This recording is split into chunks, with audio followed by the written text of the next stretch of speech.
Right now, we are talking with a man who, whether he acknowledges it or not, has a piece of gum on his leg. It is Connor Williams right here on 105.3 The Fan. How are you, sir? I'm doing good. I didn't bring my pack, so I got to keep it. Okay.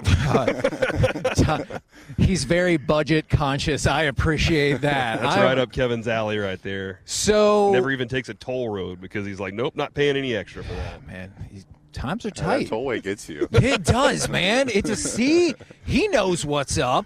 All right, let me ask you something then, and we'll get to football, I promise, because Cowboys Nation is ready to declare that you are at least equally good, if not better, than Aaron Donald. So we'll get into that. But is there something that you are kind of stingy about money-wise, or you really save your money on? You're like, it's just not worth it. Like, what are we doing?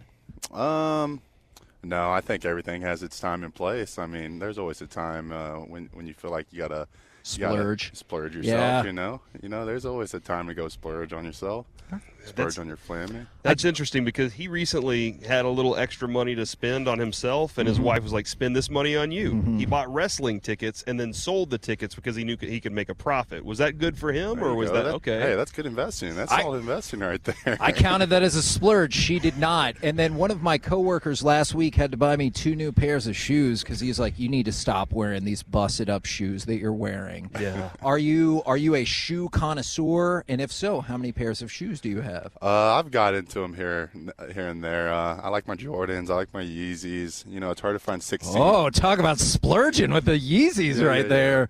It's hard to find your 16s though, so you gotta take what you can. Okay, it's interesting that you say that because my son, who is a junior in high school, he's size 12, so kind of like more run of the mill. 10 to 12 is like kind of in that, and we always see in the pre-sales for the Jordans and the Yeezys that if you're 16 or 17, they're usually not sold out of those. So I was wondering if that ever made it easier on the pre-sales. Well, to an extent, but then again, they don't make all shoes in 16s either. True. They only make a very particular amount. Yeah, they're not making pro wings in 16s nowadays.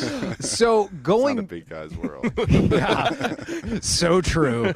So going back to Saturday, obviously people are excited. Some of your interactions with Aaron Donald, who we're talking about one of the, if not the best player in the league. What does it mean to bounce up against a player like Aaron Donald? And can you tell us anything about the little, we'll call it the little kerfuffle, the scrap that went down? I mean, obviously it was an exciting day from a month or two ago when we got notified that we're going to be practicing the Rams and in camp. You know what that's going to entail. You know that means you're going to be going up against the best, and so just getting your mind ready from then on out. And yeah, it was a solid day. I feel like I performed well against him, but nothing I wasn't not planning to do. You've never struggled against him though. In all the times that you've had a chance to go up against him, he's never really gone off against this team, and a large part of that is because of you. What is it about that matchup that you've figured out with him, or learned beforehand? Right, he's definitely a big speed guy, and not a lot of linemen can match him on the speed and keep their balance. And so it's all about getting on him quick, keeping your balance. And I mean, he's a strong guy. If you give him any inch, any leverage, he'll throw you in a split second. Okay, and can you say all the words that were said between the two of you the entire time? It's a family program. He's okay. I just don't think either of us shied down. We looked each other in the eyes, and we knew neither of us were stopping. So it just came a point where it was man versus man. Is that hold on real quick? Is that also with your teammates? I mean, with Tyron and those other offensive linemen, do you go back to the room back to that huddle, and they're just like, "Yeah, man, you got him," or what's that like? What are they saying to you? Right. I mean, I think everyone knew going to that practice. I had my reputation on the team for sometimes starting fights when a guy doesn't settle with me the right way, and so it was almost expected, but at the same time, what wasn't looking for. You got to defend yourself when it's time to be called. Have you ever had an eye contact with somebody either at the college level or now where you're like, I got this. This is going to be a good day? Or how important does that eye contact play into, I think I got a mental advantage over this person? Yeah, I think that all comes down to your preparation. When you're firm, when you're steady on yourself, when you believe in your preparation, your game and everything, you can make that eye contact and firmly believe you're gonna come out victorious on that day, That's interesting because we were talking about that with Amari yesterday, and like it just feels like Amari wants to embarrass the cornerback across from him every chance that he gets. And he admitted that. And he was like, "Yeah, that's the whole goal." But the best part is when they come up to you at the end of the game and they say, "There was nothing I could do." Right. And have you ever did Aaron Donald tell you that yesterday, or are there other guys that are like, "Man, there's just no way to beat you," and give you that nice compliment? No, nor would I think he would. But it's all due time coming. Definitely in the league, you're going against the best. Year 1, year 2, you're catching up. You're slowing down the game. You're trying to catch up with strength. You're trying to catch up with the speed of the game, with the knowledge of the game.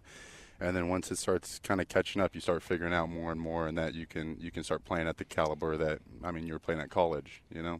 We've talked about this a lot with the offensive line in general, but I also want to know specifically for you, how important is the ability to position flex for offensive linemen, and then how important is it for you? I think it shows from last year. Guys go down during the year. You can't expect you hope for an O-line to come out healthy throughout the season, but you can't really you can't put all your you can't bet on it. And so it's obviously nice to have flexibility on the O-line and when guys are needed. And so I've thoroughly enjoyed playing center. It's opened my eyes to a whole new game. It's been enjoyable. Can you walk us through more of the specifics of that outside of I get snapping the ball? Like what else goes into? What are some of those intricacies that are different from just sliding over a couple of feet? Right. Snapping's probably the last thing you think about. Really? Yeah. Wow. You come up and you gotta distinguish the defense, what they're in, the front they're in, and then the play, and most of your work's done before the snap, deciding where the declaration goes, and you got to understand the play, how the team wants to block the play, and then how you can best get your team in the best position, And so it's a lot more cerebral before the play even starts, and then once it's time to snap the ball, you're not thinking anymore. You just go, And so it's a different game. So, okay, let's say something happens in like the first quarter and you now have to change spots. Is it more of the mental part that you have to adjust to than the physical part of it, and would that take time? I think I could make that transition pretty easily. Okay. Definitely when you're already in the groove of the game, you step over and probably takes a second, but yeah, you definitely easy transition. All right. If there was another position on anywhere else on this field that you would play other than offensive line, is it punter? Punter? Why punter? It just seems easier. Right. Whoa! You put the ball up, and then they maybe make a tackle if you have to. I think LP had the job. Okay, all right. Deep snapper, right? I don't know, man, because you only ever get talked about if you screw up. You could get talked about by playing really well, but I felt like nobody ever talked about LP. They're like, oh yeah, no, sure, he did his job, but you only talk about them more when they mess up. Right, if you're being talked about. Yeah, it's not a good day. yeah. I feel like that would make me nervous. So I didn't want to bring this up at the beginning of the interview so it wouldn't mess up our flow, but I feel like we're far enough in the interview now that we can talk about this. You went to Texas. Mm-hmm. I went to Texas A&M. I hope we can continue. My son desperately wants to go to Texas. Could you give me any info that could dissuade him and actually send him down to College Station instead? I don't know what would dissuade him at that point. Why should he go to Texas? And I'll send this along to him. Yeah, that rivalry's starting up to come in here, though. I know. And there'll be even more proof of why to go to Texas. I think they'll be handling themselves well in the SEC. Are you guys scared about coming to a real conference now to play real football? Oh, is that all you got? You've seen our win-loss record for the past however long. Of course that's all I got. I think we'll match up well. I think recruiting will pick up even more so, and I think they'll, after a year or two, I think they'll have a good, strong standing in the SEC.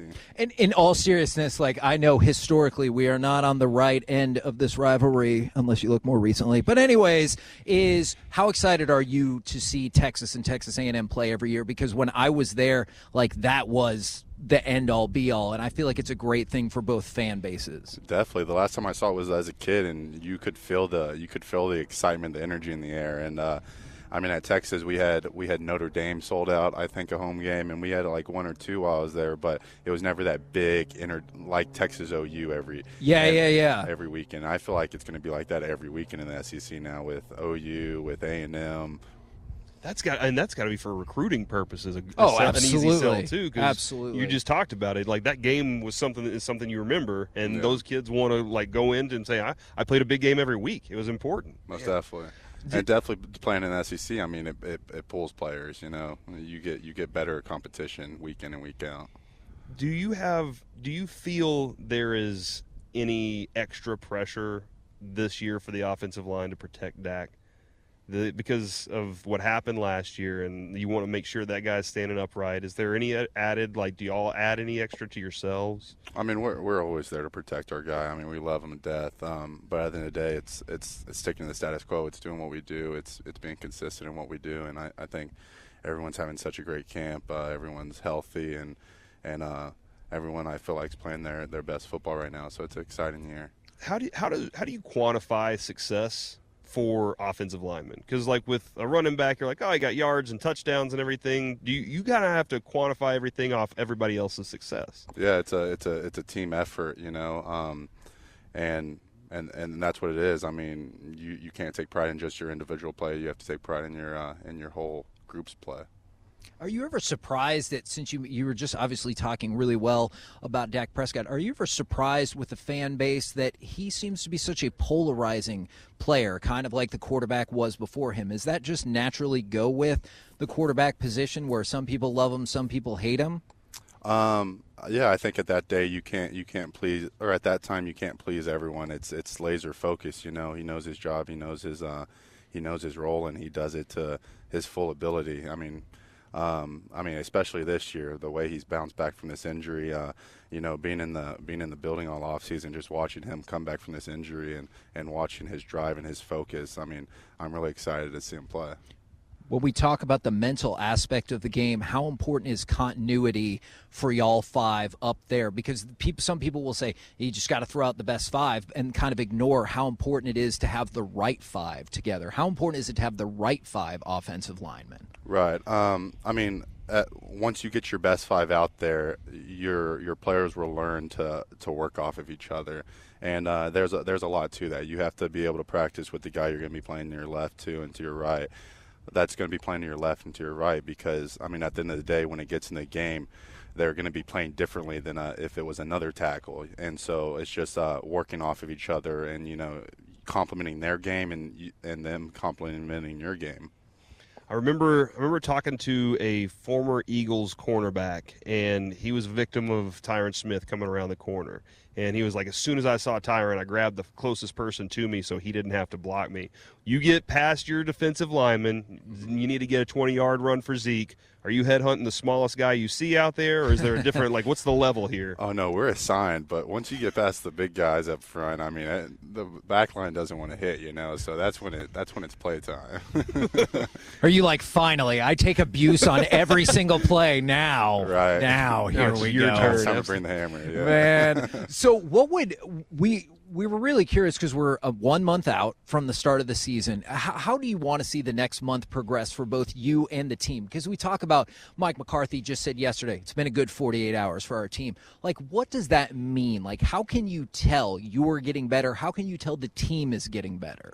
I think you just feel it as a group, how our offense is running together, how our defense is running together, how we're competing against each other. And for the next couple of weeks, I think it's just about being consistent, not getting too high, getting too low, but riding the same wave with each other and just continuing to prepare the right way. One of our other co-hosts, he's back at the studio right now. He used magic or something to talk me into $1,000 to $100 that y'all would go 15-2. And I said, okay, so I would lose $100 if y'all don't go 15-2. Can you promise me that you will win this for me so that I can win $1,000 from my other co-host? You should feel good about your. There we go. I'm not making any promises, but it's week by week, it's game by game. But I'm excited for how we're rolling right now. And with all that being said, yes! I get. I'm feeling really good right now. Just don't spend that money yet. Just to be cautious. Every NFL game is big. Totally get that, but. You start the season. You are the first game of the season against the defending Super Bowl champions as the Dallas Cowboys. And a couple weeks ago, Jerry described it as David versus Goliath with y'all in the role as David. Do you like that approach to it? And Do you think about how things could change if you win that first game, or is that too far down the road? Like I said, it's 1 week at a time, and obviously Tampa's the next game, and so looking at Tampa, I mean, it's always good to be the underdog. You know, once you have the crown on, everybody's coming for you, and so we're just, you know, it's keeping your head down, it's preparing the right way, and it's just we believe in ourselves. We know what's going to happen. Any chance I can get a gig 'em before we wrap up? I hook 'em. It was worth a shot, just in case. Thank you so much, Connor Williams, right here on 105.3 The Fan.